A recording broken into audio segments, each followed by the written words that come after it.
ಸಂಚಿಕೆ 19. ಪೂಂಗುಳಿ ತನ್ನನ್ನು ಹಡಗನ ಜೊತೆ ಸೇರಿ ಕಟ್ಟಿದ್ದ ಕಟ್ಟುಗಳನ್ನು ಬಿಡಿಸೋಕ್ಕೆ ತುಂಬ ಟ್ರೈ ಮಾಡಿದ್ಲು. ಆದರೆ ಅಷ್ಟು ಸುಲಭವಾದ ಕೆಲಸವಾಗಿಲ್ಲ. ಚಂಡಾಳ ಪಾಪಿಗಳು ದಾರವನ್ನು ತಾರುಮಾರಾಗಿ ಹಾಕ್ಬಿಟ್ಟು ಗಂಟಿಗೆ ಮೇಲೆ ಗಂಟು ಹಾಕಿದ್ದಾರೆ. ಪೂಂಗುಳಿ ಚಿಕ್ಕ ಕತ್ತಿ ಹಡಗಿನ ಕೆಳಗಡೆ ಇತ್ತು. ಒಂದು ಕೈಗಾದರೂ ಬಿಡುಗಡೆ ಸಿಕ್ಕಿದರೆ ಕತ್ತಿಯನ್ನು ಎತ್ಕೊಂಡು ಕಟ್ಟುಗಳನ್ನು ಕಿತ್ತು ಎಸೆಬೋದು. ಆದರೆ ಈ ಪಾಪಿಗಳು ಅವಳು ಕಟ್ಟನ್ನು ಸೇರಿಸಿ ಕಟ್ಟಿ ಬಲವಾಗಿ ಹಿಂಭಾಗದಲ್ಲಿ ಕಟ್ಟಿದ್ರು. ಪೂಂಗುಳಿ ತುಂಬ ಕಷ್ಟಪಟ್ಟು ಬಗ್ಗಿ ಹಲ್ಲುಗಳಿಂದ ಕತ್ತಿಯನ್ನು ತುತಿಯನ್ನು ಹಿಡ್ಕೊಂಡು ಹಂಗೆ ಬಾಯಲ್ಲಿ ಎತ್ಕೊಂಡ್ಳು. ಹಲ್ಲುಗಳಿಂದ ಗಟ್ಟಿಯಾಗಿ ಹಿಡ್ಕೊಂಡು ಆ ಕತ್ತಿಯನ್ನು ಹಿಡ್ಕೊಂಡು ಒಂದು ಕಡೆ ದಾರವನ್ನು ಕಿತ್ತೆಸೆದಳು. ಕೈಗಳನ್ನು ಕಟ್ಟು ಸ್ವಲ್ಪನೇ ಬಿಡಿಸಿತ್ತು. ಒಂದು ಕೈಯನ್ನು ತುಂಬ ಪ್ರಯಾಸದ ಮೇಲೆ ಕಟ್ಟಿಂದ ಬಿಡುಗಡೆ ಮಾಡಿಕೊಂಡ್ಳು. ಆಮೇಲೆ ಆ ದಾರವನ್ನು ಎಸೆಯೋದು ಅಷ್ಟೊಂದು ಬೇಗ ಸುಲಭವಾಯಿತು. ಕಟ್ಟುಗಳಿಂದ ಪೂರಾ ಬಿಡಿಸಿಕೊಳ್ಳೋಕ್ಕೆ ಹತ್ತತ್ರ ಒಂದು ನಾಳಿಗೆ ಟೈಮ್ ಆಗಿಬಿಟ್ಟಿತ್ತು. ಇಂಥ ಸಮಯದಲ್ಲಿ ಓಡೆಕರೆ ಮೇಲೆ ಯಾರೋ ಬರೋ ಕಾಲಿನ ಹೆಜ್ಜೆ ಶಬ್ದ ಕೇಳಿತ್ತು. ಆಮೇಲೆ ಹಿಂದೆ ಒಂದು ನೆರಳು ಕಾಣಿಸ್ಕೊಂಡಿತ್ತು. ತನ್ನನ್ನು ಕಟ್ಟಾಕಿದ್ದವನು ಯಾವನೋ ಒಬ್ಬನೇ ಹಿಂತಿರುಗಿ ಬರ್ತಾ ಇದ್ದಾನೆ. ಅಲ್ಲ, ತಾನು ಕಟ್ಟುಗಳನ್ನು ಬಿಡಿಸ್ಕೊಂಡು ತಪ್ಪಿಸಿ ಹೋಗದೇ ಇರೋಕ್ಕೋಸ್ಕರ ನೋಡ್ಕೊಳ್ಳೋಕ್ಕೋಸ್ಕರ ಒಬ್ಬನನ್ನು ಹಿಂದೆ ಬಿಟ್ಟು ಹೋಗಿದ್ದಾರೆ ಅನಿಸುತ್ತೆ. ಅವನ ಕಣ್ಮುಂದೆ ಗೊತ್ತಾಗಿದ್ದ ತಕ್ಷಣ ಕೈಯಿಂದ ಕತ್ತಿಯನ್ನು ಅವನ ಮೇಲೆ ಎಸ್ತು ಕೊಂದಾಕ್ಬಿಡೋದು ಅಂತ ಪೂಂಗುಳಿ ತೀರ್ಮಾನ ಮಾಡಿಕೊಂಡು ಅದು ಕಾಯ್ದವಾಗಿ ಕತ್ತಿಯನ್ನು ಹಿಡ್ಕೊಂಡಿದ್ಲು. ಆದರೆ ಏಮಾರಿ ಹೋದ್ಲು. ಪೂಂಗುಳಿ ಅಂತ ಸೇಂದನಂಬುದನ್ನು ಧ್ವನಿ ಕೇಳಿತು. ಮರುಕ್ಷಣ ಅಮುದನ್ನು ಭಯಭ್ರಾಂತಿ ಇದ್ದ ಮುಖ ಓಡೆಕರೆ ಮೇಲಿಂದ ಹತ್ತಿ ನೋಡಿತು. ಪೂಂಗುಳಿ ಕತ್ತಿಯನ್ನು ಸೊಂಟದಲ್ಲಿ ಸಿಗಿಸ್ಕೊಂಡ್ಲು. ಅಮುದನನ್ನು ಅವಳನ್ನು ನೋಡ್ಬಿಟ್ಟ. ಪೂಂಗುಳಿ, ನೀನು ಉಸಿರಿಂದ ಇದೆಯಾ ಅಂತ ಹೇಳ್ಕೊಂಡು ಹಾರಿ ಓಡಿ ಬಂದ. ನಾನು ಉಸಿರಿಂದ ಇರೋದು ನೀನು ಕಷ್ಟವಾಗಿದೆಯಾ? ಬೇಕು ಅಂದರೆ ನಿನ್ನ ಕೈಯಿಂದಾನೇ ಕೊಂದಾಕ್ಬಿಟ್ಟು ಹೋಗ್ಬಿಡು. ಆದರೆ ಅಷ್ಟೊಂದು ಧೈರ್ಯ ನಿನಗೆ ಎಲ್ಲಿಂದ ಬರಬೇಕು ಅಂತ ಅಂದ್ಲು ಪೂಂಗುಳಿ. ಶಿವ, ಏನು ಕೊಟ್ಟೂರವಾದ ಮಾತುಗಳನ್ನು ಹೇಳ್ತಾ ಇದೆಯಾ? ನಾನೇ ಅದಕ್ಕೋಸ್ಕರ ನಿನ್ನನ್ನು ಕೊಲ್ಲಕ್ಕೆ ಹೋಗ್ತೀನಿ. ನೀನು ತಾನೇ ನಿನ್ನ ಮಾತುಗಳಿಂದ ನನ್ನನ್ನು ಕೊಲ್ತೀಯ ಅಂತ ಅಂದ ಅಮುದ.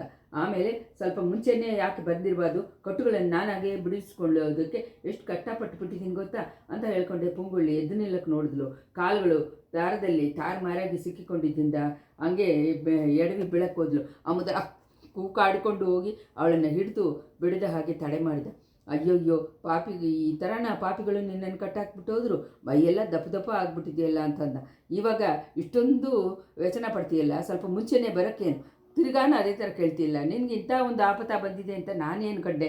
ನೀನು ನನ್ನನ್ನು ಹೋಗು ಅಂತ ಓಡಿಸಿದ್ದೆ. ನಾನು ಹೋಗ್ತಾ ಇದ್ದೆ, ಮತ್ತು ಯಾಕೆ ತಿರುಗಿ ಬಂದೆ? ಒಂದು ವೇಳೆ ನಾನು ಸತ್ತೋಗಿದ್ರೆ ನನ್ನ ಮೈಯನ್ನು ದಗನ ಮಾಡಿಬಿಟ್ಟು ಹೋಗೋಣ ಅಂತ ಬಂದಿದ್ದೀಯಾ? ಶಿವನು ಗಂಟ್ಲಲ್ಲಿ ವಿಷವನ್ನು ಇಟ್ಕೊಂಡಿದ್ದ, ನೀನು ನಾಲ್ಗೆನಲ್ಲೇ ಇಟ್ಕೊಂಡಿದ್ದೀಯ. ನಿನಗೆ ಏನಾದರೂ ಆಪತ್ತು ಬಂದಿರ್ಬೋದು ಅಂತ ಅಂದ್ಕೊಂಡು ನಿಮ್ಮ ಅತ್ತಿಗೆ ಹೇಳಿದ್ದನ್ನು ಕೇಳಿ ಓಡೋಡಿ ಬಂದೆ. ಅದಕ್ಕೆ ಒಳ್ಳೆ ಬಹುಮಾನ ಸಿಕ್ತು. ಅಷ್ಟರಲ್ಲಿ ಹಡಗಿನಿಂದ ಓಡೆಕರೆಯಲ್ಲಿ ಇಳಿದುಬಿಟ್ಟಿದ್ಲು ಪೂಂಗುಳಿ. ಈ ಕತ್ತಿಯನ್ನು ನಿನ್ನ ಮೇಲೆ ಎಸೆಯೋಣ ಅಂತ ಇದ್ದೆ, ನೀನು ತಪ್ಪಿಸಿದೆ. ಇದೇ ಕತ್ತಿಯಿಂದ ನನ್ನ ಅತ್ತಿಗೆಯನ್ನು ಮೊದಲು ಕೊಂದು ಹಾಕ್ಬಿಟ್ಟು ಆಮೇಲೆ ಬೇರೆ ಕೆಲಸ ನೋಡ್ತೀನಿ. ಆ ಚಂಡಾಳಿ ಎಲ್ಲಿದ್ದಾಳೆ ಅಂತ ನಿನ್ನನ್ನು ಬಿಟ್ಟುಬಿಟ್ಟು ನಿನ್ನ ಅತ್ತಿಗೆ ಮೇಲೆ ಯಾಕೆ ನನ್ನನ್ನು ಬಿಟ್ಬಿಟ್ಟು ನಿನ್ನ ಅತ್ತಿಗೆ ಮೇಲೆ ಯಾಕೆ ಹಾರಕ್ಕೋಗ್ತೀಯ? ಅವಳ ಹೆಸರಲ್ಲಿ ನಿನಗೆ ಯಾಕೆ ಇಷ್ಟು ಕೋಪ? ನಿನ್ನ ಬಗ್ಗೆ ಅವಳು ನನಗೆ ಹೇಳಿದ್ದು ತಪ್ಪ? ಅವಳು ತಾನೇ ನಮ್ಮ ಅತ್ತೆಯನ್ನು ತೋರಿಸ್ಕೊಟ್ಟವಳು. ಪೊದೆ ಮರಿಯಿಂದ ಯಾರ ಜೊತೆ ರಹಸ್ಯವಾಗಿ ಮಾತಾಡ್ಕೊಂಡಿದ್ದನ್ನು ನೀನು ತಾನೇ ನೋಡಿದ್ಯಾ ಅಂತ ಹೇಳಿದ್ಲು ಪೂಂಗುಳಿ. ನೀನು ಹೇಳಿದ್ದು ತಪ್ಪು. ನಿಮ್ಮ ಅತ್ತಿಗೆ ಯಾರ ಜೊತೆ ಏನು ರಹಸ್ಯ ಮಾತಾಡ್ಕೊಂಡಿದ್ದಲ್ಲ ಏನೋ. ನಿಮ್ಮ ಅತ್ತೆಯನ್ನು ಅವಳು ತೋರಿಸ್ಕೊಟ್ಟಿಲ್ಲ ಅನ್ನೋದು ನಿಶ್ಚಯ.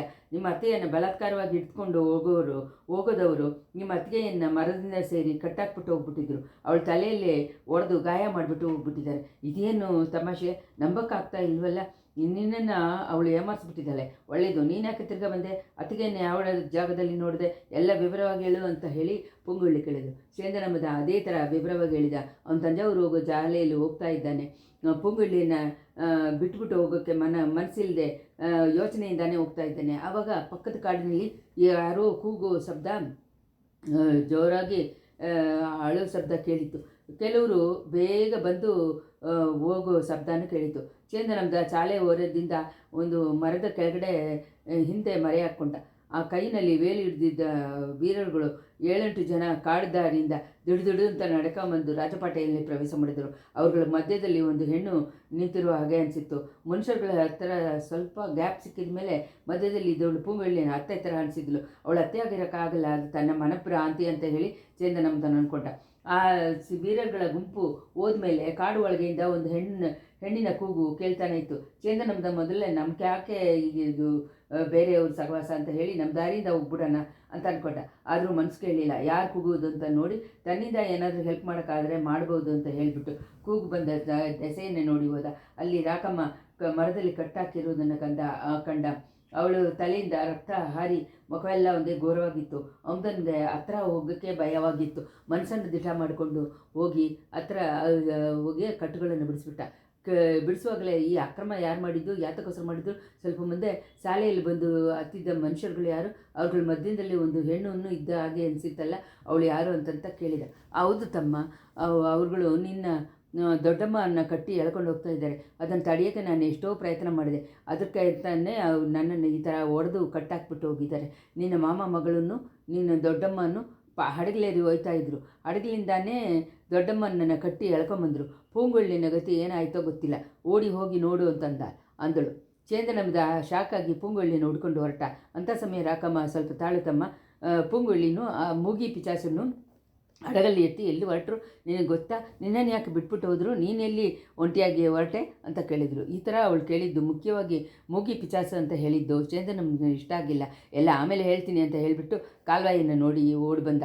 ಪೂಂಗುಳ್ಳಿನೂ ಆ ಮನುಷ್ಯರುಗಳು ಹೊಡೆದಾಕಿರ್ತಾರೋ ಅಂತ, ಒಂದು ವೇಳೆ ಕೊಂದೇ ಹಾಕಿರ್ತಾರೋ ಅಂತ ಹೇಳಿ ತುಂಬ ಹೆದರ್ಕೊಂಡು ಬಂದ. ಪೂಂಗುಳ್ಳಿ ಉಸಿರಿಂದ ಇರೋದನ್ನು, ರಕ್ತಕಾಯ ಇಲ್ಲದೆ ಇರೋದನ್ನು ನೋಡಿದ ತಕ್ಷಣ ಅವನಿಗೆ ಸಮಾಧಾನ ಆಯಿತು. ಇಂಥ ವಿವರಗಳನ್ನು ಹೇಳ್ಬಿಟ್ಟು, ಪೂಂಗುಳ್ಳಿ ಇವಾಗ ಏನು ಹೇಳ್ತಾ ಇದೆಯಾ, ನಿಮ್ಮ ಅತ್ತಿಗೆ ಬೇರೆ ಹೆಸರಲ್ಲಿ ನೀನು ಕೋಪಿಸ್ಕೊಂಡು ತಪ್ಪು ತಾನೆ ಅಂತ ಚೇಂದ್ರನ ಕೇಳಿದ. ನೀನು ಹೇಳೋದನ್ನು ಕೇಳಿದರೆ ಆಗ್ತಾನೆ ಅನಿಸುತ್ತೆ. ಅವಳನ್ನು ಯಾವ ಜಾಗದಲ್ಲಿ ಬಿಟ್ಬಿಟ್ಟು ಬಂದೆ, ಅಲ್ಲಿ ಹೋಗಿ ನೋಡೋಣ ಬಾ ಅಂತ ಅಂದಳು ಪೂಂಗುಳ್ಳಿ. ಅವಳು ಅಲ್ಲೇ ಇರ್ತಾಳೆ ಅಂತ ಏನೇನು ನಿಶ್ಚಯ, ಅಲ್ಲಿ ಇಲ್ಲದೆ ಇದ್ದರೆ ಅಕ್ಕಪಕ್ಕದಲ್ಲಿ ಇರ್ತಾಳೆ, ಇಲ್ಲಾಂದರೆ ನಮ್ಮನ್ನು ಹುಡ್ಕೊಂಡು ಬರ್ತಾಳೆ. ಹೌದಾ, ನಾನು ನಮ್ಮ ಅತ್ತೆಯನ್ನು ಹಡಗಲ್ಲಿ ಏರಿ ಎಲ್ಲಿ ಹೊರಟಿದ್ದೀವಿ ಅಂತ ಅತ್ತಿಗೆ ಕೇಳಿದ್ಳು ಅಲ್ವಾ? ಹೌದು ಕೇಳಿದ್ವಿ. ನೀನು ಅದಕ್ಕೆ ಏನು ಜವಾಬ್ ಹೇಳಿಲ್ಲ ತಾನೆ?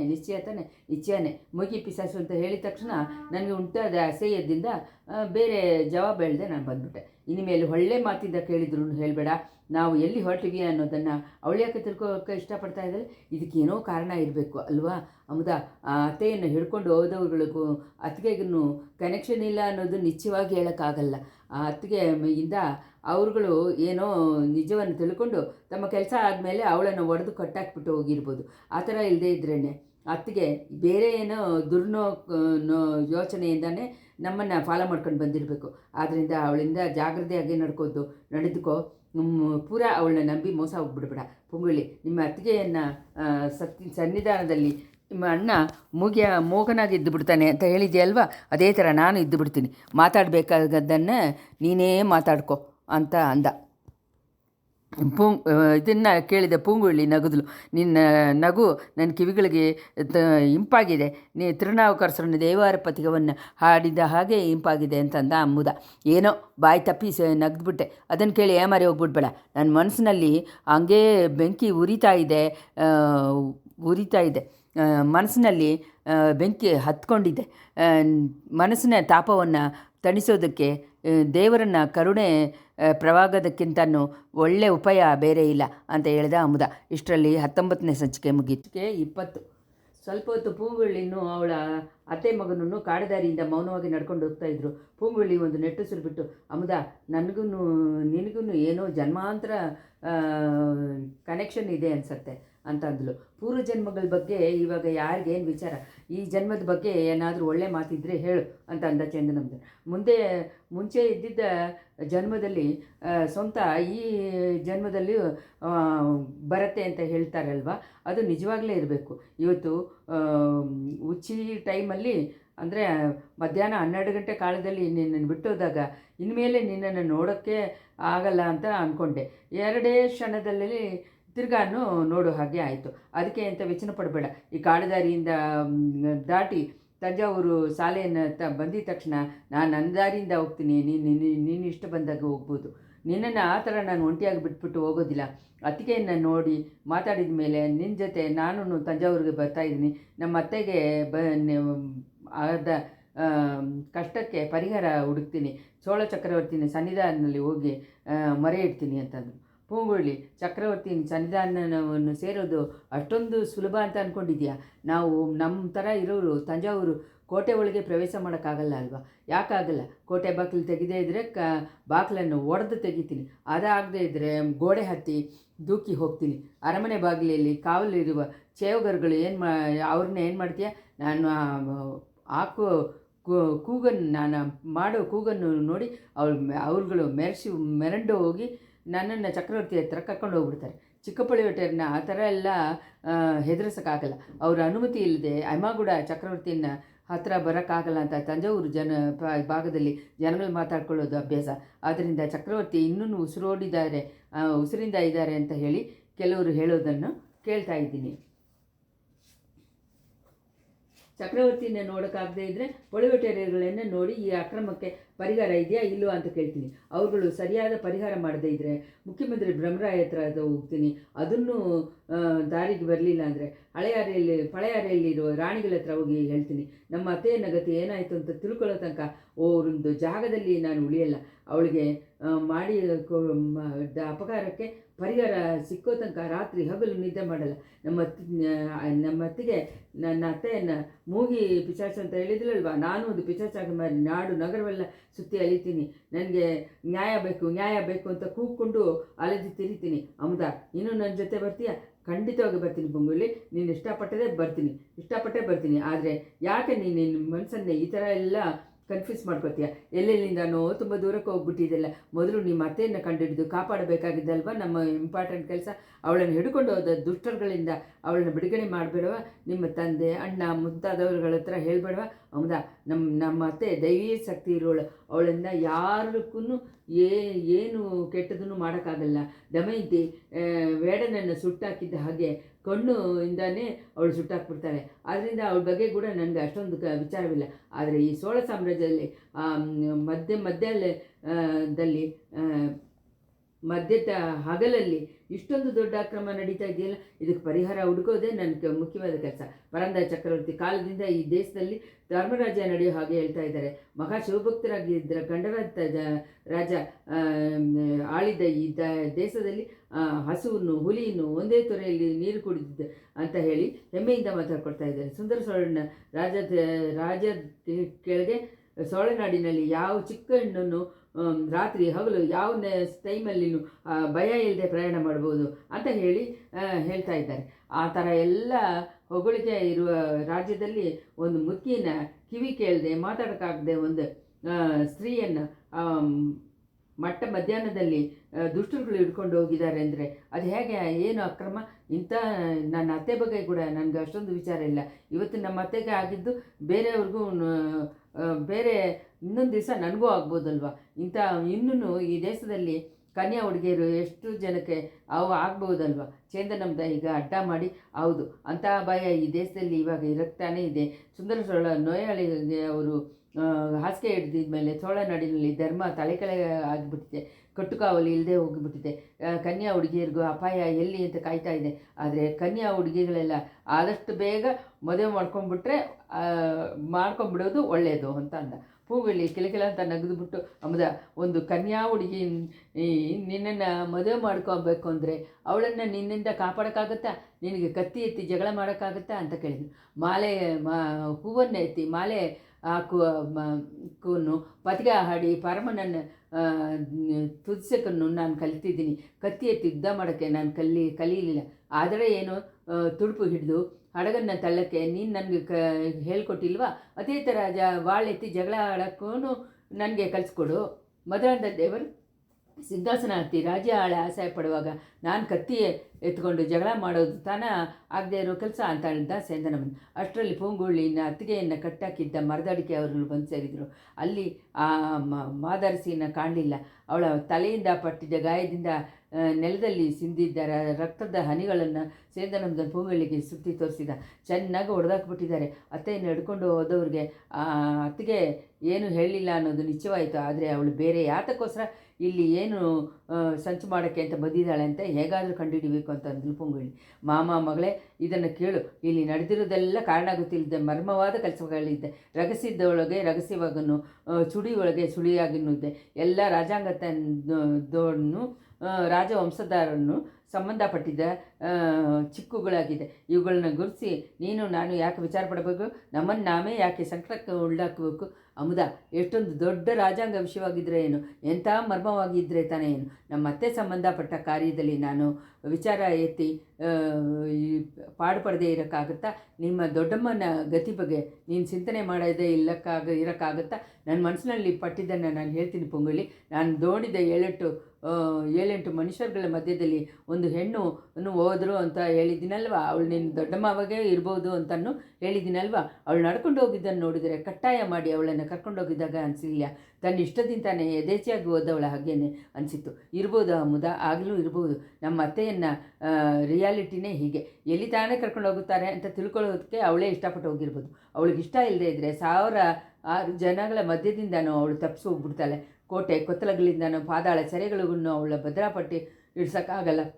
ಆದ್ದರಿಂದ ಅತ್ತೆಗೆ ಬಂದಿದ್ದ ಆಪತ್ತಿನ ಬಗ್ಗೆ ನಾನು ಅಷ್ಟೊಂದು ವಿಚಾರಪಟ್ಟಿಲ್ಲ ಅಂತ ಹೇಳಿದ್ದೀನಿ. ಅತ್ತೆಗೆ ನಡೆದಿದ್ದ ಅನೀತಿಗೆ ಪರಿಹಾರ ಹುಡ್ಕೋದೇ ನನ್ನ ಮುಖ್ಯ ಕೆಲಸ. ಆ ಅನೀತಿ ಇವತ್ತಿಗೆ ಆಗಿದೆ. ಇವತ್ತು ನಿನ್ನೆ ಬಂದಿದ್ದಲ್ಲ, 25 ವರ್ಷಕ್ಕೂ ಮುಂಚೆ ಮಾಡಿದ ಕೆಟ್ಟ ಕೆಲಸ. ಅದಕ್ಕೆ ಪರಿಹಾರ ಸಿಕ್ಕೋ ತನಕ ನನಗೆ ನೆಮ್ಮದಿ ಇಲ್ಲ ಅಂತಂದ್ಲು ಪುಂಗುಳಿ. ದೇವರೇ, ಎಂಥ ಅಸಾಧ್ಯವಾದ ಕಾರ್ಯದಲ್ಲಿ ನೀನು ಮನಸ್ಸನ್ನು ಪ್ರವೇಶ ಮಾಡಿಬಿಟ್ಟಿದ್ಯಾ ಅಂತ ಹೇಳಿದ ಸೇಂದ್ರನಂದನ್ ಒಂದು ನೆಟ್ಟುಸಿರುಬಿಟ್ಟ. ಸ್ವಲ್ಪ ದೂರದಲ್ಲಿ ಮಾತಿನ ಧ್ವನಿ ಕೇಳಿತು. ಒಂದು ಧ್ವನಿ ಹೆಣ್ಣಿನ ಧ್ವನಿಯಾಗಿ ಕೇಳಿತು. ಮಾತಾಡಿದವ್ರನ್ನ ತಂಜಾವೂರು ರಾಜಪಾಟೆ ಬಾರ್ಡರಲ್ಲಿ ಅಮುದನ್ನು ಪೂಂಗುಳಿನೂ ಕಂಡಿದ್ದರು. ಅಣ್ಣಿ ಅತ್ತಿಗೆ ರಾಕಮ್ಮಳ ಜೊತೆ ಮಾತಾಡ್ಕೊಂಡಿದ್ದವನು ಪಳೆಯಾರೆ ವೈದ್ಯರ ಮಗ ಅಂತ ಗೊತ್ತಾಗಿದ ತಕ್ಷಣ ಪೂಂಗುಳಿನ ಮುಖದಲ್ಲಿ ಒಂಥರ ಅಸಹ್ಯದ ಅರಿಗುರಿ ಕಾಣಿಸ್ಕೊಂಡಿತ್ತು. ರಾಕಮ್ಮಳ ಪೂಂಗುಳಿಯ ನೋಡಿದನು. ಏ ಹೆಣ್ಣೆ, ಬದುಕಿ ಬಂದಿಯಾ? ನಿನ್ನನ್ನು ಕೊಂದಾಕ್ಬಿಟ್ಟಿದ್ದಾರೆ ಅಂತ ಹೆದರ್ಕೊಂಡ್ಬಿಟ್ಟೆ. ಇದೋ ನೋಡು, ನಿನ್ನ ಅತ್ತೆಯನ್ನು ಕಾಪಾಡೋದಕ್ಕೆ ಹೋಗಿದ್ದಲ್ಲಿ ನನ್ನ ತಲೆಯಲ್ಲಿ ಎಷ್ಟು ದೊಡ್ಡ ಗಾಯ. ವೈದ್ಯರ ಮಗನ ಹತ್ರ ಗಾಯಕ್ಕೆ ಔಷಧಿ ಏನಾದರೂ ಇದೆಯಾ ಅಂತ ಕೇಳ್ಕೊಂಡಿದ್ದೆ ಅಂತಂದ್ಲು. ಕರೆಯರ ಮಗಳಿಗೆ ಏನಾದರೂ ಗಾಯ ಪಟ್ಟಿದ್ರೂ ಔಷಧಿ ಹಾಕಿ ಗುಣ ಮಾಡ್ತೀನಿ ಅಂತಂದ್ಲು ವೈದ್ಯರ ಮಗ. ಪೂಗುಳಿ ಅವನಿಗೆ ಜವಾಬ ಹೇಳಿದೆ. ಅತ್ತೆಯನ್ನು ಹಿಡ್ಕೊಂಡು ಹೋದವರು ಯಾವ ಕಡೆ ಹೋದರು ಅಂತ ನಿಂಗೆ ಗೊತ್ತಾ ಅಂತ ಕೇಳಿದರು. ನಾನು ನೋಡಿಲ್ಲ, ತಂಜಾವೂರು ಶಾಲೆಯಿಂದ ಹೋದ ಹಾಗೆ ಈ ವೈದ್ಯರ ಮಗ ಹೇಳ್ತಾ ಇದ್ದಾನೆ. ಅತ್ತಿಗೆ, ನಾನು ಅಮುದನ್ನು ಅತ್ತೆಯನ್ನು ಹಿಂಬಾಲಿಸ್ಕೊಂಡು ಹೋಗ್ತೀವಿ, ಅಪ್ಪನ ಹತ್ರ ಹೇಳ್ಬಿಡು ಬಾ ಅಮುದ ಅಂತ ಪುಂಗುಳಿ ತಕ್ಷಣ ಅಲ್ಲಿಂದ ಹೋಗೋಕ್ಕೆ ಶುರು ಮಾಡಿದ್ಲು. ಆವಾಗ ವೈದ್ಯರ ಮಗ, ಪುಂಗುಳಿ ಸ್ವಲ್ಪ ನಿಲ್ಲು, ನಿನ್ನಿಂದ ಅವ್ರುಗಳನ್ನು ಹಿಂಬಾಲಿಸ್ಕೊಂಡು ಹೋಗೋಕ್ಕಾಗಲ್ಲ. ಇಲ್ಲಿಂದ ಸ್ವಲ್ಪ ದೂರದಲ್ಲಿ ಕಾದಿದ್ದ ಕುದುರೆಗಳ ಮೇಲೆ ಏರಿ ಅವ್ರುಗಳು ಹೋಗ್ತಾ ಇದ್ದಾರೆ. ನನ್ನ ಹತ್ರ ಕುದುರೆ ಇದೆ, ನಾನು ಮನೆ ವೇಗವಾಗಿ ಕುದುರೆಯನ್ನು ಬಿಟ್ಕೊಂಡು ಹೋಗಿ ಅವ್ರುಗಳು ಹೋಗಿ ಸೇರುವ ಜಾಗವನ್ನು ಕಂಡುಹಿಡಿದು ಬಂದು ನಿಂಗೆ ಹೇಳ್ತೀನಿ. ಅದಕ್ಕೆ ಪ್ರತಿಯಾಗಿ ನೀನು ನನಗೆ ಒಂದು ಹೆಲ್ಪ್ ಮಾಡಬೇಕು. ನೀನು ನಿಮ್ಮ ಅತ್ತೆಯನ್ನು ಪಡಗಲ್ಲಿ ಹತ್ಕೊಂಡು ಎಲ್ಲೋ ಹೋಗೋದಕ್ಕೆ ಹೊರಟಿದ್ದೀರಾ. ನೀನು ನಿಮ್ಮ ಅತ್ತೆನೋ ಹಡಗಲ್ಲಿ ಎತ್ತಿಕೊಂಡು ಎಲ್ಲಿ ಹೋಗೋಕ್ಕೆ ಹೊರಟಿದ್ದೀರಿ ಅದನ್ನು ಮಾತ್ರ ಹೇಳಿಬಿಡು ಅಂತಂದು. ಪುಂಗುಳಿ, ಅತ್ತಿಗೆ, ಇವರ ಹೆಲ್ಪ್ ನನಗೆ ಬೇಕಾಗಿಲ್ಲ, ನಾವು ಹೋಗ್ತೀವಿ, ಅಪ್ಪನ ಹತ್ರ ಮಾತ್ರ ಹೇಳಿಬಿಡು ಅಂತಂದ್ಲು. ವೈದ್ಯರ ಮಗ ಆವಾಗಲೂ ಬಿಡಲಿಲ್ಲ. ಆಹಾ, ಕರೆಯರ ಮಗಳನ್ನು ಗೌರವವನ್ನು ನೋಡು, ಗರ್ವವನ್ನು ನೋಡು. ನನ್ನ ಹೆಲ್ಪು ನೀನು ಬೇಕಾಗಿಲ್ವಾ? ಎಣ್ಣೆ, ನಿನಗೆ ಯಾಕೆ ನನ್ನ ಹೆಸರಲ್ಲಿ ಇಷ್ಟು ಕೋಪ? ನೀನು ರಾಜಕುಮಾರನನ್ನು ಮದುವೆ ಮಾಡ್ಕೊಳ್ಳೋದನ್ನು ನಾನು ಅಡ್ಡ ಬಂದು ತಡಿಸಿ ನಿಲ್ಲಿಸಿದೆ. ನನ್ನನ್ನು ವಂಚನೆ ಮಾಡಿ ಏಮಾರಿಸಿಬಿಟ್ಟು ಹಡಗಿನಲ್ಲಿ ಹತ್ತಿಸ್ಕೊಂಡು ಹೋಗಿದೆಯಲ್ಲ, ಆ ವಾನರ ಕುಲದ ವಂದಿತೇವನಲ್ವ? ನಿನ್ನ ಆಸೆಗೆ ಸರಿಯಾದ ರಾಜಕುಮಾರನನ್ನು ಮಧ್ಯ ಕಡಲಲ್ಲಿ ತಳ್ಳಿ ಕೊಂದಾಕ್ಬಿಟ್ಟ. ನನ್ನ ಹೆಸರಲ್ಲಿ ಕೋಪಿಸಿ ಏನು ಪ್ರಯೋಜನ ಅಂತ ಹೇಳಿಬಿಟ್ಟು ಹಾ ಅಂತ ಹೇಳಿ ದೆವ್ವದ ನಗುದ. ಪೂಂಗುಳಿ ಕಣ್ಗಳಲ್ಲಿ ಬೆಂಕಿ ಉರಿ ಬರೋ ಥರ ಅವನ ಒಂದು ಸತಿ ನೋಡಿಬಿಟ್ಟು ಅಮದನ್ನ ಕೈಯನ್ನು ಹಿಡ್ಕೊಂಡು ಎಳ್ಕೊಂಡು ಶಾಲೆಯಿಂದ ಮೇಲೆ ಹೋದ್ಲು. ಸ್ವಲ್ಪ ದೂರ ಹೋಗಿದ ತಕ್ಷಣ, ಅಮದ, ನೀನು ಕತ್ತಿ ಎತ್ತಿ ಜಗಳ ಮಾಡೋಕ್ಕೆ ಕಲ್ತ್ಕೊಂಡಿದ್ದ ತಕ್ಷಣ ಮೊದಲು ಈ ಧೂರ್ತನಾಗಿ ಇರುವ ಈ ವೈದ್ಯರ ಮಗನನ್ನು ಕೊಂದಾಕಬೇಕು. ನಿನ್ನ ಕತ್ತಿಗೆ ಮೊದಲನೇ ಬಲಿ ಇವನೇ ಅಂತ ಅಂದಳು. ರಾತ್ರಿ ಹೌಲು ನಡೆದು ಪುಂಗುಳಿನು ಚೇಂದ್ರನಂದನು ತಂಜಾವೂರನ್ನ ನೋಡಿ ಹೋದರು. 7-8 ಕುದುರೆ ವೀರರುಗಳು ಒಂದು ಹೆಣ್ಣನ್ನು ಕರ್ಕೊಂಡೋಗಿದ್ದನ್ನು ಕುರಿತು ದಾರಿಯಲ್ಲಿ ವಿಚಾರಿಸ್ಕೊಂಡೋದ್ರು.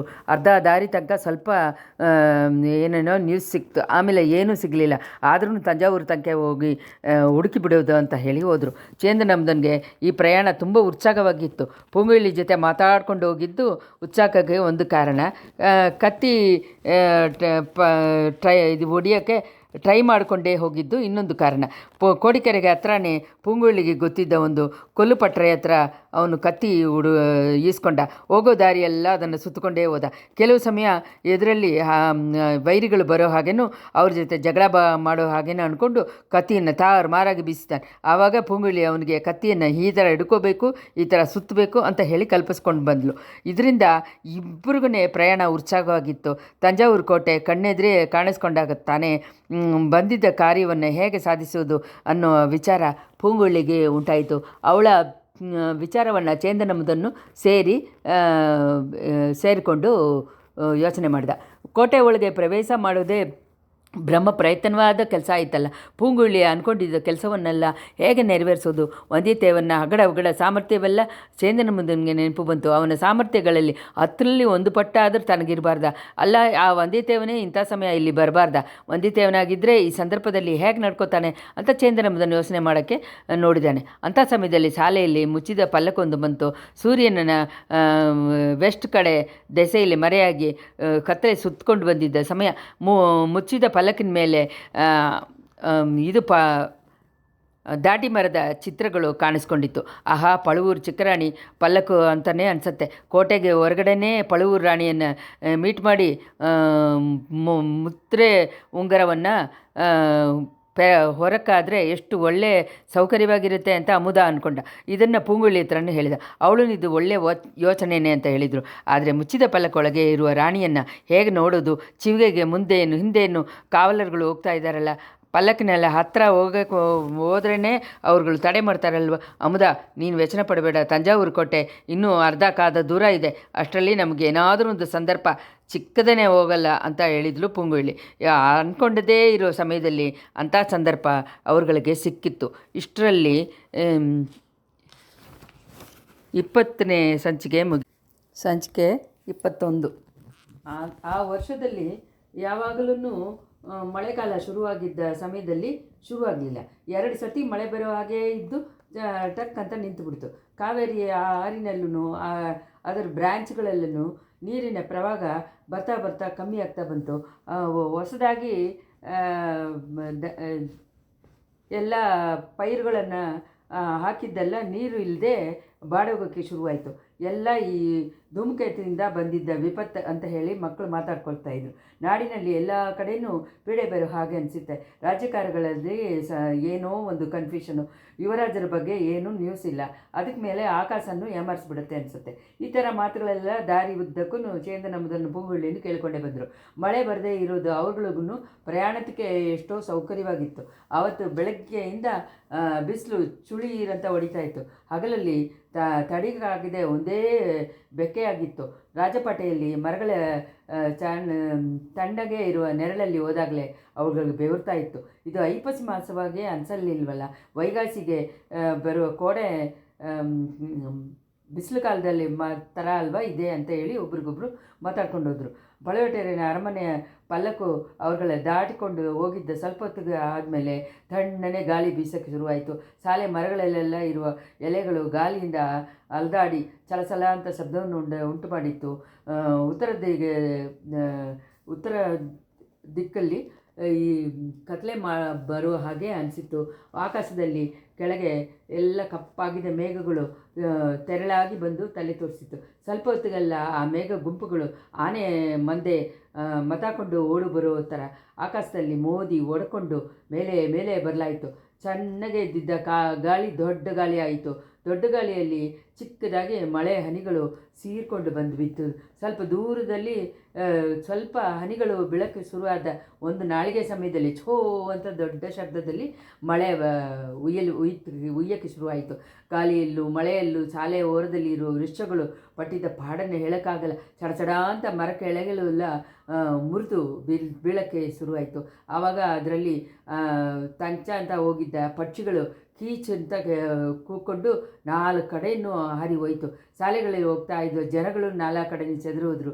ಗಾಳಿ ಮಳೆಯಿಂದ ತಪ್ಪಿಸೋಕ್ಕೋದ್ರೆ ಕೆಲವರು ಹೋದರು. ಮರ ಕೆಳಗಲು ತಲೆ ಮೇಲೆ ಬಿದ್ದು ಸಾಯಕ್ಕಾಗುತ್ತೋ ಅಂತ ಹೇಳಿ ಎದುರಿದ್ದರಿಂದ ಎಲ್ಲರೂ ಓಡಿ ಹೋದರು. ಗಡಗಳಿಗೆಲ್ಲ ಒಡೆಯೋ ಹಾಗೆ ದೊಡ್ಡ ಗುಡುಗು ಶಬ್ದವನ್ನು ಕೇಳಿ ಭಯ ಪಟ್ಕೊಂಡು ಬೇರೆ ಕೆಲವರು ಓಡಿದರು. ಮಳೆ ಹಿಡ್ಕೊಂಡು ಸ್ವಲ್ಪ ಹೊತ್ತಿಗೆಲ್ಲ ಹಗಲಿನ ಹೊತ್ತು ಹೋಗಿ ರಾತ್ರಿ ಹತ್ತಿರ ಬಂತು. ಆವತ್ತು ರಾತ್ರಿಯೇ ತಂಜಾವೂರು ಕೋಟೆ ಒಳಗೆ ಪ್ರವೇಶಿಸಿಬಿಡಬೇಕು ಅಂತ ಯೋಚನೆಯನ್ನು ಚೇಂದನಂದನ್ನು ಪೂಂಗುಳ್ಳಿಯನ್ನು ಕೈ ಬಿಟ್ಬಿಟ್ರು. ಚೇಂದನಂದನ್ನು ನಂದವನ ಕುಡಿಲತ್ರ ಅವತ್ತು ರಾತ್ರಿ ಹೋಗಿ ಸೇರಿದರೆ ಸಾಕು ಅಂತ ತೀರ್ಮಾನ ಮಾಡಿದ್ರು. ಮಳೆಗಾಲದಲ್ಲಿ ಕತ್ಲೆಯಲ್ಲಿ ಒಬ್ಬರನ್ನೊಬ್ಬರು ಧೈರ್ಯ ಮಾಡಿಕೊಂಡು ಜಾಗ್ರತೆಯಿಂದ ನಡೆದ್ರು. ಪೂಂಗುಳ್ಳಿ, ಮಧ್ಯ ಕಡಲಲ್ಲಿ ಎಷ್ಟೊಂದೋ ಬಿರುಗಾಳಿಯನ್ನು ದೊಡ್ಡ ಮಳೆಯನ್ನು ನೋಡಿದವಳಾಯ್ತಲ್ವ ನೀನು. ಮಳೆ ಆಗಿರುವ ಅಲೆಗಳ ಮಧ್ಯೆ ಹಡಗು ಬಿಟ್ಕೊಂಡು ಹೋದವಳಾಯ್ತೆ. ಈ ಮಳೆಗೆ ಇಷ್ಟೊಂದು ಭಯ ಪಡ್ತೀಯಲ್ಲ ಅಂತಂದಳು ಚೇಂದನಂದ. ಮಧ್ಯದ ಕಡಲಲ್ಲಿ ಎಷ್ಟು ತಾನೇ ಬಿರುಗಾಳಿ ಹೊಡೆದ್ರು, ಮಳೆ ಬುಯ್ದ್ರೂ ತಲೆಯಲ್ಲಿ ಮರ ಪೀಸಾಗಿ ಬೀಳಲ್ವಲ್ಲ, ಬಿದ್ದರೆ ಈ ಗುಡುಗು ತಾನೇ ಬೀಳುತ್ತೆ ಅಂತಂದಳು ಪೂಂಗುಳ್ಳಿ. ಈ ಥರ ಪೂಂಗುಳ್ಳಿ ಹೇಳಿ ಬಾಯಿ ಮುಚ್ಚೋ ಒಳಗೆ ಅವ್ರುಗಳಿಗೆ ಎದುರೆ ಸ್ವಲ್ಪ ದೂರದಲ್ಲಿ ಚಡಚಡ ಅಂತ ಒಂದು ಮರ ಮುರಿದು ಬೀಳೋ ಶಬ್ದ ಕೇಳಿತು. ಚೇಂದನಂದ ಪೂಂಗುಳ್ಳಿ ಕೈಯನ್ನು ಗಟ್ಟಿಯಾಗಿ ಹಿಡ್ಕೊಂಡು ಮೇಲೆ ಹೋಗೋದನ್ನು ನಿಲ್ಲಿಸಿಬಿಟ್ಟಿದ್ದಾನೆ. ಇನ್ನು ಅವಸರ ಪಟ್ಕೊಂಡು ಹೋಗೋದರಲ್ಲಿ ಪ್ರಯೋಜನವಿಲ್ಲ. ಶಾಲೆ ಓರದಲ್ಲಿ ಇಲ್ಲಿ ಕೆಲವು ಮಂಟಪಗಳಿದ್ದೆ, ಅವುಗಳಲ್ಲಿ ಒಂದಲ್ಲಿ ಸ್ವಲ್ಪ ಹೊತ್ತು ಉಳಿದು ಮಳೆಯನ್ನು ಜೋರಾಗಿ ಕಮ್ಮಿ ಆದಮೇಲೆ ನಾವು ಹೋಗೋಣ ಅಂತಂದ ಚೇಂದನಂದ. ಹಾಗೆ ಮಾಡ್ಬೋದು, ಆದರೆ ಮಂಟಪದನ್ನು ಈ ಕತ್ಲೆಯಲ್ಲಿ ಹೆಂಗೆ ಕಂಡುಹಿಡಿಯೋದು ಅಂತ ಹೇಳಿದ್ರು ಪೂಂಗುಳ್ಳಿ. ಮಿಂಚು ಬರುವಾಗ ನೋಡಿದ್ರೆ ಗೊತ್ತಾಗ್ಬಿಡುತ್ತೆ, ಎರಡು ಕಡೆಯೂ ಗೌನವಾಗಿ ನೋಡಬೇಕು ಅಂತಂದ ಚೇಂದನಂದ. ಆಕಾಶವನ್ನು ಭೂಮಿಯನ್ನು ಹೊನ್ನು ಥರ ಮಾಡಿಕೊಂಡು ಕಣ್ಣುಗಳನ್ನು ಮುಚ್ಕೊಳ್ಳೋ ಥರ ಒಂದು ದೊಡ್ಡ ಮಿಂಚು ಬಂತು. ಅದೋ ಅಲ್ಲಿ ಒಂದು ಮಂಟಪ ಅಂತ ಹೇಳಿದ ಚೇಂದನಂದ. ಪೂಂಗುಳ್ಳಿನ ಮಂಟಪವನ್ನು ನೋಡಿದಳು. ಅದೇ ಮಿಂಚಿನ ಬೆಳಕಲ್ಲಿ ಅವ್ರಿಗೆ ಮುಂಚೆ ಸ್ವಲ್ಪ ದೂರದಲ್ಲಿ ಒಂದು ದೊಡ್ಡ ಮರ ಬಿದ್ದಿರೋದನ್ನು ನೋಡಿದ್ರು. ಬಿದ್ದಿದ್ದ ಮರದಲ್ಲಿ ಅಡಿನಲ್ಲಿ ಕೆಲವರು ಸಿಕ್ಕಿಕೊಂಡಿರೋದು ಹಾಗೆ ಅನಿಸಿತ್ತು. ಅಮದ, ಬಿದ್ದು ಇದ್ದಿದ್ದ ಮರವನ್ನು ನೋಡಿದ್ಯಾ, ಅದನ್ನ ಹತ್ರ ಅಂತಂದ್ಲು. ಹೌದು ನೋಡಿದೆ, ಆ ಗತಿ ನಮಗೂ ಬಂದುಬಿಡುತ್ತೆ ಅನಿಸುತ್ತೆ, ಬೇಗ ಮಂಟಪಕ್ಕೆ ಹೋಗಿ ಸೇರೋಣ ಅಂತ ಹೇಳಿಬಿಟ್ಟು ಅಮದ ಪೂಂಗುಳ್ಳಿಯನ್ನು ಕೈಯನ್ನು ಹಿಡ್ಕೊಂಡು ಮಂಟಪ ಇದ್ದಿದ್ದ ದಿಕ್ಕನ್ನು ನೋಡಿ ಗುರಿ ಇಟ್ಕೊಂಡು ಬೇಗ ಹೋದ. ಇಬ್ಬರೂ ಮಂಟಪವನ್ನು ಸೇರಿದರು.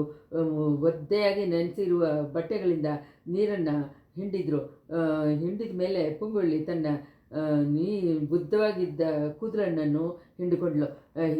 ಆ ಥರ ಹಿಂಡಿದ್ದ ನೀರು ಮಂಟಪದ ತೆರೆಯಲ್ಲಿ ಬಿದ್ದು ದೊಡ್ಡ ಚೆಕ್ಕ ಕಾಲುವೆಗಳಾಗಿ ಓಡಿತು. ಅಡಡ, ಮಂಟಪವನ್ನು ಒದ್ದೆ ಮಾಡಿಬಿಟ್ಟವಲ್ಲ ಅಂತಂದ್ಲು ಪೂಂಗುಳ್ಳಿ. ಮಂಟಪಕ್ಕೆ ಅದರಿಂದ ಏನು ಕಷ್ಟ ಇಲ್ಲ, ಅದಕ್ಕೆ ನೆಗಡಿ ಜ್ವರ ಬಂದುಬಿಡಲ್ಲ. ಈ ಥರ ನಂದ್ಬಿಟ್ಟಿಯಲ್ಲ ಅಂತಂದ ಅನ್ಮುದ. ನಾನು ಸಮುದ್ರದಲ್ಲೇ ಹುಟ್ಟಿ ಬೆಳೆದವಳು, ನನಗೆ ಇನ್ನೊಂದು ಹೆಸರು ಸಮುದ್ರ ಕುಮಾರಿ ಅಂತ. ನನ್ನ ಮಳೆ ಏನೂ ಮಾಡೋಕ್ಕಾಗಲ್ಲ ಅಂತಂದ್ಲು ಪೂಂಗುಳ್ಳಿ. ಅವಳ ಮನಸ್ಸು ಆವಾಗ ತಂಜಾವೂರು ಕೋಟೆಗೆ ಹತ್ತಿರ ಇರುವ ಶಾಲೆಯ ಅವರ ಮಂಟಪದಿಂದ ನಾಗಪಟ್ಟಣ ಚೂಡಾಮಣಿ ವಿಗಾರಕ್ಕೆ ಹಾರಿ ಹೋಯಿತು. ಸಮುದ್ರ ಕುಮಾರಿ ಅಂತ ಹೇಳಿ ಅವಳೆ ಮೊದಲಾಗಿ ಕರೆದವರು ಆ ಚೂಡಾಮಣಿ ವಿಗಾರದಲ್ಲೇ ಅಲ್ವಾ ಇದ್ದಾರೆ. ಪೂಂಗುಳ್ಳಿ, ನನ್ನ ನಂದವನ್ನು ಗುಡಿಸೇನು ಸ್ವಲ್ಪ ದೂರದಲ್ಲೇ ಇದೆ, ಮಳೆ ಬಿಟ್ಟಿದ ತಕ್ಷಣ ಅಲ್ಲಿ ಹೋಗ್ಬಿಡ್ಬೋದು, ನನ್ನ ತಾಯಿ ನಿನ್ನನ್ನು ಸರಿಯಾಗಿ ಹೊಂದಿಸ್ಕೊಳ್ತಾಳೆ ಅಂತ ಹೇಳಿ ಅಮದ ಹೇಳಿದ ಮಾತುಗಳು ಪೂಂಗುಳ್ಳಿಯನ್ನು ಕಿವಿಯಲ್ಲಿ ಅರ್ಧ ಬಿತ್ತು. ತಿರ್ಗಾನು ಫಳೀಚ್ ಅಂತ ಹೇಳಿ ಕಣ್ಣನ್ನು ಮಿಂಚಿಕೊಂಡು ಒಂದು ಮಿಂಚು ಅವ್ರಗಳ ಹತ್ರ ಅರ್ಧವಾಗಿ ಕಾಣಿಸ್ಕೊಂಡಿತ್ತು. ಇಬ್ಬರೂ ಶಾಕಾಗಿ ಹೋದರು. ಆ ಶಾಲೆಯಲ್ಲಿ ಹತ್ತತ್ರ ಮಂಟಪಕ್ಕೆ ಎದುರೇ ಇದ್ದ ಒಂದು ದೊಡ್ಡ ಆಲಮರ ಒಂದು ಬುಟ ಸಮೇತ ಕಿತ್ತಾಕಿ ಬಿದ್ದು ಇತ್ತು. ವಿಶಾಲವಾಗಿದ್ದಿದ್ದ ಅದನ್ನು ಕೆಳೆಗಳನ್ನು ಅದರನ್ನು ದಾರವಾಗಿ ಇದ್ದಿದ್ದ ಇದನ್ನು ತಾರುಮಾರಾಗಿ ಮುರಿದು ಅಡ್ಡ ಆಗಿನೂ ಹೋಗ್ಬಿಟ್ಟು ಪೀಸ್ ಆಗಿತ್ತು. ಅವುಗಳ ಕೆಳಗೆ 2 ಕುದುರೆಗಳನ್ನು 5-6 ಜನ ಮನುಷ್ಯರುಗಳನ್ನು ಸಿಕ್ಕಾಕೊಂಡಿದ್ರು. ಆ ಥರ ಸಿಕ್ಕಾಕೊಂಡಿದ್ದವ್ರನ್ನ ಬಿಡುಗಡೆ ಮಾಡಿ ಕಾಪಾಡೋದಕ್ಕೋಸ್ಕರ ಬೇರೆ ಕೆಲವರು ಟ್ರೈ ಮಾಡ್ಕೊಂಡಿದ್ರು. ಅರ್ಜೆಂಟಾಗಿ ಅವ್ರುಗಳು ಮುರಿದಿದ್ದ ಕೆಳೆಗಳನ್ನು ಆ ಕಡೆ ಸರಿಸ್ಕೊಂಡಿದ್ರು. ಅಯ್ಯೋ ಅಪ್ಪ, ಇಲ್ಲಿ ಅಲ್ಲಿ ಬೇಗ ಅಂತ ಹೇಳಿ ಕೂಗುಗಳು ಮಳೆ ಶಬ್ದದ ಹತ್ರ ಸಣ್ಣವಾಗಿ ಕೇಳಿತು. ಇದನ್ನಕ್ಕಿಂತ ಅಧಿಕವಾಗಿ ಚೇಂದನಂದನ ಪೂಂಗುಳ್ಳಿನ ಗಮನವನ್ನು ಬೇರೆ ಒಂದು ಕವರ್ ಮಾಡಿತ್ತು. ಬಿದ್ದು ಇದ್ದ ಮರದ ಸ್ವಲ್ಪ ದೂರದಲ್ಲಿ ಒಂದು ಪಲ್ಲಕ್ಕು ತರೆಯಲ್ಲಿ ಇಟ್ಟಿತ್ತು. ಅದನ್ನು ಹತ್ರ 2 ಆಳುಗಳು ಮಾತ್ರ ನಿಂತಿದ್ದರು. ಮಿಕ್ಕಿದವರು ಬಿದ್ದಿದ್ದ ಮರದ ನಡಿಯಲ್ಲಿ ಸಿಕ್ಕಾಕೊಂಡಿರೋನ್ನ ಕಾಪಾಡೋದಲ್ಲಿ ಟ್ರೈ ಮಾಡ್ತಾಯಿದ್ರು. ಅಮದ, ಪಲ್ಲಕ್ಕನ್ನು ನೋಡಿದ್ಯಾ ಅಂತ ಹೇಳಿದ್ಲು ಪೂಂಗುಳ್ಳಿ. ನೋಡಿದೆ, ಪಳುವೂರು ಎಳೆರಾಣಿನ ಪಲ್ಲಕ್ಕ ಥರ ಇದೆ. ಬಿದ್ದಿದ್ದ ಮರ ಆ ಪಲ್ಲಕ್ಕ ಮೇಲೆ ಬಿದ್ದಿರಬಾರ್ದ? ಅಯ್ಯೋ ದೇವರೇ, ಯಾಕೆ ಹಿಂಗೆ ಹೇಳ್ತೆ? ಪಳುವೂರು ರಾಣಿ ನೋಡಿ ಅವಳ ಮೂಲ ಮುಖ ಏನೋ ಕಾರ್ಯ ಸಾಧಿಸೋ ಹಾಗೆ ಹೇಳಿದೆಯಲ್ಲ. ಹೌದು, ಇದ್ರೂ ಆ ಪಳುವೂರು ಎಳೆರಾಣಿ ನನಗೆ ಇಷ್ಟ ಆಗಿಲ್ಲ. ಇಷ್ಟ ಆಗಿಲ್ಲ ಅಂದರೆ ಅವಳ ಮೇಲೆ ಮರ ಮುರಿದು ಬೀಳಬೇಕೇ ಏನು? ಸಾಧಾರಣವಾದವರು ತಲೆಯಲ್ಲಿ ತಾನೇ ಮರ ಬೀಳಬೇಕಾ? ರಾಣಿಗಳ ತಲೆಯಲ್ಲಿ ಬೀಳಬಾರ್ದ? ಅದು ಹೋದರೆ ಹೋಗಲಿ, ಇವಾಗ ನಾವು ಪಲ್ಲಕ್ಕನ ಹತ್ರ ಹೋಗಿ ಪಳುವೂರು ರಾಣಿಯನ್ನು ಮಾತಾಡೋಣವಾ? ಕೋಟೆ ಒಳಗೆ ಹೋಗೋದಕ್ಕೆ ಅವಳ ಹೆಲ್ಪನ್ನು ಕೇಳೋಣವಾ? ಅಂದವೇ ರಾಣಿಯನ್ನು ಭೇಟಿ ಕಾಣ್ಬೋದಕ್ಕೆ ಒಳ್ಳೆ ಸಮಯ, ಒಳ್ಳೆ ಜಾಗ. ಪಲ್ಲಕ್ಕಿನ ಹತ್ರ ಹೋದರೆ ಮಳೆಗಾಲ ಕತ್ತಲಲ್ಲಿ ಕದಿಯಕ್ಕೆ ಬಂದಿದ್ವಿ ಅಂತ ಅಂದ್ಕೊಂಡು ನಮ್ಮನ್ನು ಹೊಡೆದಾಕಿದ್ರು ಹಾಕ್ಬಿಡ್ತಾರೆ. ರಾಣಿಯನ್ನು ನಾನು ನೋಡಿಬಿಟ್ಟಿದ್ರೆ ಆಮೇಲೆ ಕೆಲಸ ಸುಲಭವಾಗಿಬಿಡುತ್ತೆ. ಅದು ಹೀಗೆ ನಮ್ಮ ಅತ್ತಿಗೆಯನ್ನ ಹೆಸರನ್ನು ಹೇಳ್ತೀನಿ, ಇಲ್ಲ ಮಂತ್ರವಾದಿ ರವಿದಾಸ ಕಳಿಸಿದಾನೆ ಅಂತ ಹೇಳ್ತೀನಿ. ಒಳ್ಳೆಯ ಯೋಚನೆ. ಆದರೆ ರಾಣಿ ಹತ್ರ ಬರೋಕ್ಕಾದರೆ ತಾನೇ ಅದು. ಅಲ್ಲಿ ನೋಡೋಕೆ ಪೂಂಗುಳ್ಳಿ ತಿರ್ಗಾನು ಒಂದು ಮಿಂಚು ಬಂತು. ಆ ಬೆಳಕಲ್ಲಿ ಇಬ್ಬರು ಪಲ್ಲಕ್ಕನ್ನು ಎತ್ಕೊಂಡು ಹೋಗೋದು ಗೊತ್ತಾಯಿತು. ಆಹಾ, ಹೊರಟು ಬಿಟ್ರಾ? ಇಲ್ಲ, ಮಂಟಪನ ನೋಡಿ ಅಲ್ವಾ ಪಲ್ಲಕ್ಕೆ ಬರೋ ಹಾಗೆ ಕಾಣಿಸಿತ್ತು. ಹೌದು, ಸ್ವಲ್ಪ ಹೊತ್ತಲ್ಲಿ ಪಲ್ಲಕ್ಕು ಮಂಟಪ ಮುಖಪ್ಪಿಗೆ ಬಂದು ಸೇರಿಬಿಡ್ತು. ಪಲ್ಲಕ್ಕನ್ನು ಎತ್ಕೊಂಡ್ಬಂದವರು ಅದನ್ನು ಇಳಿಸಿಟ್ರು. ಪಳುವಳಿ ನಮ್ಮನ್ನು ಹುಡುಕೊಂಡಲ್ವಾ ಬರ್ತಾ ಇದ್ದಾಳೆ ಅಂತ ಅಂದ್ಲು ಪೂಂಗುಳ್ಳಿ. ಅಮುದ ಅವಳ ಕೈಯನ್ನು ಗಟ್ಟಿಯಾಗಿ ಹಿಡ್ಕೊಂಡು ಮಂಟಪದನ್ನು ಒಳಗಡೆ ಹೋಗಿ ಜರಗಕ್ಕೆ ನೋಡ್ದೆ. ಆದರೆ ಪೂಂಗುಳ್ಳಿ ಆ ಥರ ಬರೋಕ್ಕೆ ನೆಗ್ಲೆಕ್ಟ್ ಮಾಡಿದ್ರು. ಅಷ್ಟರಲ್ಲಿ ಯಾರಲ್ಲಿ ಅಂತ ಹೇಳಿ ಒಂದು ಜೋರಾಗಿ ಧ್ವನಿ ಕೇಳಿತು. ಪಲ್ಲಕ್ಕು ಎತ್ಕೊಂಬಂದಿದ್ದವನು ಒಬ್ಬನು ವಾಯ್ಸ್ ಅಂತ ತಿಳ್ಕೊಂಡು, ಭಯ ಪಡಬೇಡ ಅಣ್ಣ, ನಿಮ್ಗೆ ಹಾಗೆ ನಾವು ದಾರಿಯಲ್ಲಿ ಹೋಗೋರೆ, ಮಳೆಗಾಗೆ ಮಂಟಪದಲ್ಲಿ ಬಂದು ಒದಗಿದ್ದೀವಿ ಅಂತ ಹೇಳಿದ್ಲು ಪೂಂಗುಳ್ಳಿ. ಸರಿ, ಪಲ್ಲಕ್ಕನ ಹತ್ರ ಬರಬೇಡ ಅಂತ ಹೇಳಿದ್ದು ಅದೇ ಧ್ವನಿ. ನಾವು ಯಾಕೆ ಆ ಪಲ್ಲಕ್ಕ ಹತ್ರ ಬರ್ತೀವಿ, ಪಲ್ಲಕ್ಕಲ್ಲಿ ಹತ್ತೋದಕ್ಕೂ ಬಾಕ್ಯ ಮಾಡಿರ್ಬೇಡವಾ ಅಂತಂದ್ಲು ಪೂಂಗುಳ್ಳಿ. ಚಂದನಮ್ದ ಒಳ್ಳುವರು ಪೆರುಮಾನ್ಗಳು ಇದ್ರ ಬಗ್ಗೆ ಹೇಳಿದ್ದಾಳೆ. ಮುಂದೆ ಜನ್ಮದಲ್ಲಿ ಮಾಡಿದ ಕಷ್ಟವನ್ನು ಬಗ್ಗೆ ಹೇಳುವಾಗ ಅಂತ ಹೇಳಿ ಶುರು ಮಾಡಿದ. ಸಾಕು, ಬಾಯಿ ಮುಚ್ಕೊಂಡು ಸುಮ್ಮನೆ ಇರು. ನೀವು ಎಷ್ಟು ಜನ? ನಾವು ಇಬ್ಬರೇನೆ. ಇನ್ನೂ 200 ಜನ ಬಂದ್ರೂ ಈ ಮಂಟಪದಲ್ಲಿ ಮಳೆಗೆ ಒದಗಬಹುದು ಅಂತ ಅಂದ ಅಮುದ. ಅದನ್ನು ನಿಜ ಅಂತ ನಂಬಿಕೊಂಡು ಅಮುದ ಹೇಳಿದ. ಅದೇ ಮಂಟಪದಲ್ಲಿ ಒಳಗಡೆ ಪಿಲ್ಲರ್ ಮರೆಯಲ್ಲಿ 3ನೇ ಮನುಷ್ಯ ಒಬ್ಬರು ನಿಂತಿದ್ದು ಅವ್ರುಗಳಿಗೆ ಗೊತ್ತಾಗಲಿಲ್ಲ. ಪಲ್ಲಕ್ಕೆ ಎತ್ಕೊಂಡ್ಬಂದವ್ರು ನಾನು ಆವಾಗಲೇ ಹೇಳಿದೆ, ಮಳೆ ಬಂದಿದ್ದ ತಕ್ಷಣ ಮಂಟಪಕ್ಕೆ ಹೋಗೋಣ ಅಂತ ಅಂದ್ಕೊಂಡೆ. ಕೇಳಲಿಲ್ಲ, ಆದ್ದರಿಂದ ಈ ಸಂಕಟ ಬಂತು ಅಂತ ತನ್ನ ಗೆಳೆಯನಂತ ಹೇಳಿದ. ಈ ಥರ ಆಗುತ್ತೆ ಅಂತ ಯಾರಪ್ಪ ಕಂಡಿದ್ದು? ಮಳೆ ಜೋರಾಗೋಕ್ಕೊಳಗೆ ಕೊಟ್ಟೆ ಒಳಗೆ ಹೋಗ್ಬಿಡ್ಬೋದು ಅಂತ ಅಂದ್ಕೊಂಡಿದ್ವಿ. ಇಷ್ಟು ಮಾತ್ರ, ಪಲ್ಲಕ್ಕಿನ ಮೇಲೆ ಮಳೆ ಬೀಳದೆ ಇತ್ತಲ್ಲ ಅಂತ ಹೇಳಿದ ಅವನು ಗೆಳೆಯ. ಈ ಸಮಯ ಇನ್ನೊಂದು ಪ್ರಕಾಶವಾದ ಮಿಂಚು ಬಂತು. ಚಂದನಮ್ದ ಪೂಂಗುಳಿ ಇವುಗಳ ಕಣ್ಣುಗಳು ಗಮನಗಳು ಪಲ್ಲಕ್ಕಿನ ಮೇಲೆ ಇತ್ತು. ಆದ್ದರಿಂದ ಆ ಮಿಂಚಿನ ಬೆಳಕಲ್ಲಿ ಪಲ್ಲಕ್ಕಿನ ತರಿಯನ್ನು ಸರಿಸಿಕೊಂಡು ಒಂದು ಹೆಣ್ಣು ತಾವು ನಿಂತಿದ್ದ ದೆಸೆಯನ್ನು ಶಾರ್ಪಾಗಿ ನೋಡೋದನ್ನು ಅವ್ರುಗಳು ನೋಡಿದ್ರು. ಆ ಥರ ನೋಡಿದ್ದ ಹೆಣ್ಣಿನ ಮುಖ ಅವ್ರುಗಳನ್ನ ನೋಡಿ ಇನ್ನಾರು ಅಂತ ತಿಳ್ಕೊಂಡು ನಗೆ ಮಾಡಿದ್ದನ್ನು ಗಮನಿಸಿದರು. ಮರಣ ಕ್ಷಣ ಮಂಟಪದಲ್ಲಿ ಹೊರಗಡೆನೂ ಕತ್ತಲೆ ಸುತ್ತಕೊಂಡು ತುಂಬ ಸಣ್ಣವಾದ ಧ್ವನಿಯಲ್ಲಿ ಪೂಂಗುಳಿ, ಅಮುದ ನೋಡಿದೆಯಾ ಅಂತಂದ್ಲು. ನೋಡಿದೆ ಅಂತಂದು. ಪಲ್ಲಕ್ಕಿನಲ್ಲಿ ಇದ್ದಿದ್ದಾರು ಪಳುವೂರು ಇಳೆಯರಾಣಿ ತಾನೆ. ನಿನಗೇನು ಅನಿಸಿತ್ತು? ಪಳುವೂರು ಇಳೆಯರಾಣಿ ಹಾಗೆ ಇತ್ತು, ಆದರೆ ಸ್ವಲ್ಪ ಅನುಮಾನ ಇತ್ತು. ಅನುಮಾನವೇ ಇಲ್ಲ, ನಿಶ್ಚಯನೇ. ಯಾವುದು ನಿಶ್ಚಯ? ಪಳುವೂರು ರಾಣಿ ಅಲ್ಲ, ಹುಚ್ಚಾಗಿದ್ದ ನಮ್ಮ ಅತ್ತೆ ರಾಣಿನೇ ಪಲ್ಲಕ್ಕಲ್ಲಿದ್ದಾಳೆ. ಜೋರಾಗಿ ಮಾತಾಡ್ಬಿಟ್ಟಿದ್ರೆ ಕಾರ್ಯ ನಡೆಯೋದೆಂಗೆ? ಏನು ಕಾರ್ಯ? ಯಾತಕ್ಕೋಸ್ಕರ ಇಷ್ಟು ದೂರ ಬಂದಿದ್ವೋ ಅದೇ ಕಾರ್ಯನೇ. ಅತ್ತೆಯನ್ನು ಕಂಡುಹಿಡಿದ್ಬಿಟ್ಟಿದ್ವಿ, ಅವಳನ್ನ ಬಿಡಿಸಿಕೊಂಡು ಕರ್ಕೊಂಡು ಹೋಗೋದು ಬಿಡುವ. ಇವಾಗ ಅದು ಆಗದೆ ಇರೋ ಕೆಲಸ ಪೂಂಗುಳ್ಳಿ. ಪಲ್ಲಕ್ಕು ಎಲ್ಲಿ ಹೋಗಿ ಸೇರುತ್ತೆ ಅಂತ ನೋಡ್ಕೊಳ್ಳಲ್ಲ, ಆಮೇಲೆ ಯೋಚನೆ ಮಾಡಿ ಬಿಡುಗಡೆ ಮಾಡೋಕ್ಕೆ ದಾರಿ ಹುಡ್ಕೋಣ. ತುಂಬನ್ನೇ ಬಿಟ್ಟು ವಾಲನ್ನು ಹಿಡಿದ ಹಾಗೆ ಕಡೆ ಆಯಿತು. ಅದೆಲ್ಲ ಆಗಲ್ಲ ಇವಾಗ ಅಂತ ಬಿಡುಗಡೆ ಮಾಡೋಕ್ಕೆ. ಈಗಲೇ ಬಿಡುಗಡೆ ಮಾಡಿ ಆಗಬೇಕು ಅತ್ತೆಯನ್ನು. ನಿನಗೆ ಭಯವಾಗಿದ್ದರೆ ನೀನು ಸುಮ್ಮನೆ ಇರು. ಬಿಡುಗಡೆ ಮಾಡೋಕ್ಕೆ ನಿಮ್ಮ ಅತ್ತೆ ಸಮ್ಮತಿ ಕೊಡಬೇಡವಾ? ಪಲ್ಲಕ್ಕಲ್ಲಿ ಇದು ಜಾಮ್ ಅಂತ ಹೋಗ್ತಾ ಇದ್ದಾರೆ. ಎಲ್ಲಿ ಹೋಗ್ತಾರೆ? ಯಾತಕ್ಕೋಸ್ಕರ ಅವಳನ್ನ ಹಿಡಿದು ಬರೋಕ್ಕೆ ಮಾಡಿದ್ದು ಅನ್ನೆಲ್ಲ ತಿಳ್ಕೊಳ್ಳೋದು ಬೇಡವಾ? ಪಾದಾಳ ಸರಿಗೆ ಕೊಂಡು ಹೋಗ್ತಾರೆ ಏನೋ. ಆಮೇಲೆ ನಮ್ಮಿಂದ ಏನು ಮಾಡೋಕ್ಕಾಗುತ್ತೆ? ಯಾಕಾಗಲ್ಲ. ಪಾದಾಳ ಸರಿಯಲ್ಲಿ ನಾನೇ ಇದ್ದು ಹೊರಗಡೆ ಬಂದವನೇ. ಅರಮನೆಗಳಲ್ಲಿ ನನಗೂ ಸ್ವಲ್ಪ ಇದು ಉಂಟು. ನಿನ್ನ ಅತ್ತೆಯನ್ನು ಹೇಗಾದರೂ ನಾನು ಬಿಡುಗಡೆ ಮಾಡ್ತೀನಿ, ಇವಾಗ ನೀನು ಸುಮ್ಮನೆ ಇರು ಅಂತಂದರು. ಪೂಂಗುಳಿನೂ ಅಂಥ ಸಮಯ ತಾಳ್ಮೆಯಿಂದ ಸುಮ್ಮನೆ ಇರ್ತದಾನೇ ತೀರಬೇಕು ಅಂತ ತೀರ್ಮಾನ ಮಾಡಿದ್ರು. ಆವಾಗ ಅವ್ರುಗಳು ಸ್ವಲ್ಪನೂ ಎದುರು ನೋಡದೇ ಇರುವ ಒಂದು ಕೆಲಸ ಆಯಿತು. ಮುಚ್ಚಿದ ಪಲ್ಲಕ್ಕಿಂದ ತೆರೆ ಸರಿಸಿ ಇನ್ನೂ ಚೆನ್ನಾಗೇ ಇದಾಯಿತು. ಅದರ ಒಳಗಿಂದ ಒಂದು ರೂಪ ಕೆಳಗಡೆ ಬಂತು. ಶಬ್ದ ಸ್ವಲ್ಪ ಇಲ್ಲಿ ಬೆಕ್ಕು ನಡೆಯೋ ಹಾಗೆ ನಡೀತಿತ್ತು. ಮರುಕ್ಷಣ ಅವ್ರ ಹತ್ರ ಬಂದಿತ್ತು.